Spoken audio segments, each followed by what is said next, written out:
Hey everyone, welcome back to the channel. And what a game we just witnessed. Liverpool took on Girona in the UEFA Champions League, walking away with a 1-0 victory over there. Fantastic to see this happened at the Estadi Montilivi. And let's jump into some of what we have observed tonight.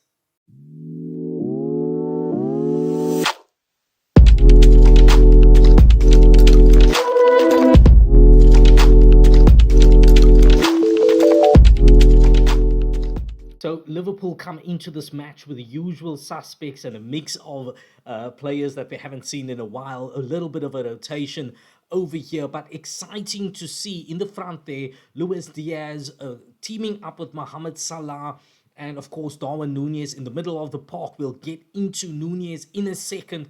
And then in the midfield, Curtis Jones linking up with Szoboszlai, playing further or deeper into the front of the park. Gravenberch then just behind that double pivot.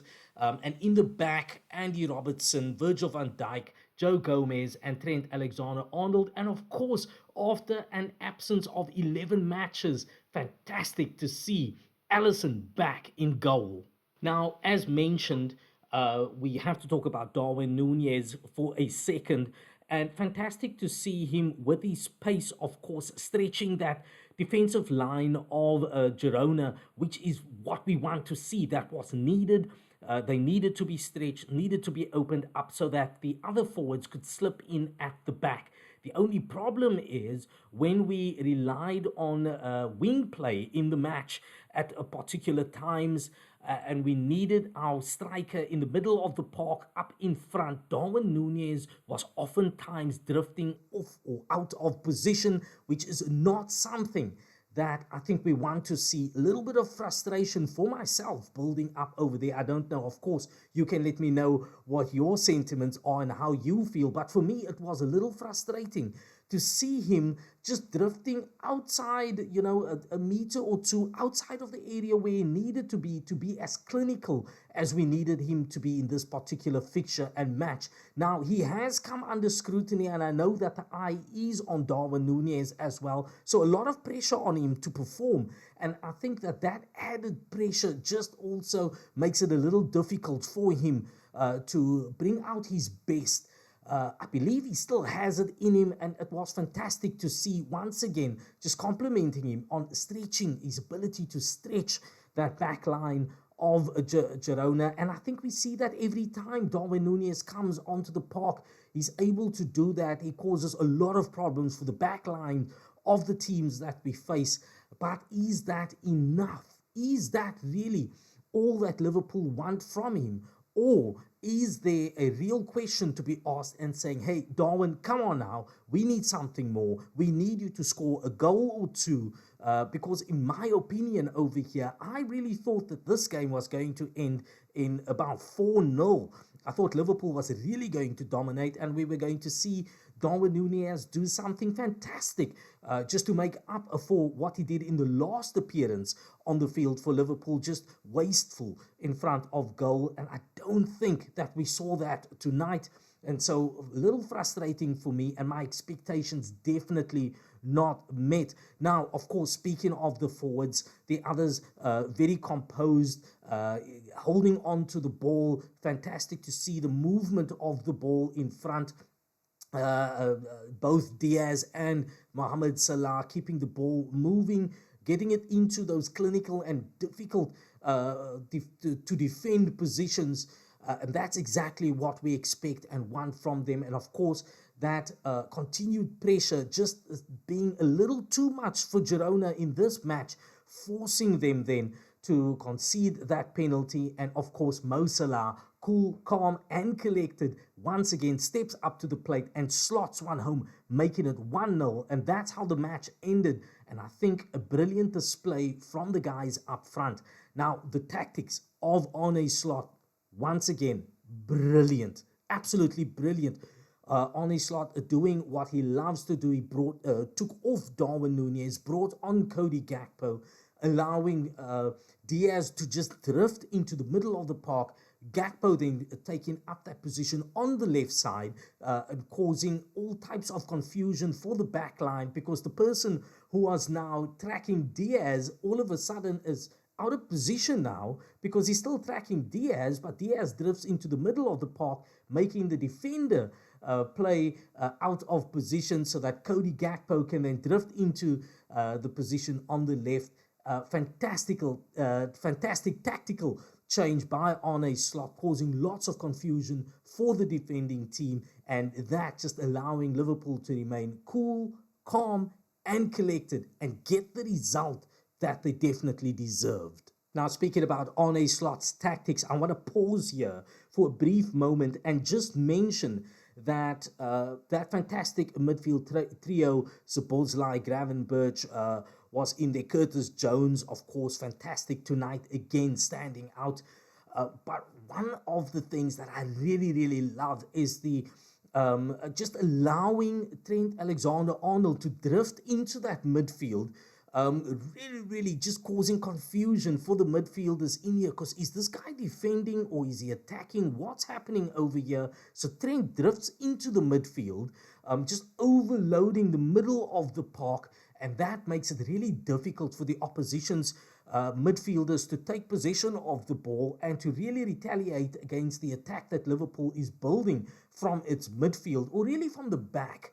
But allowing Trent Alexander-Arnold to drift into that midfield, overloading the middle of the park there, is always an absolute joy to see, because it means that the double pivot now all of a sudden has two players playing behind it, so the ball can come from any side to just feed into that double pivot, and of course then either feeding wide or feeding into the middle of the park or into the middle of the box of the attacking play.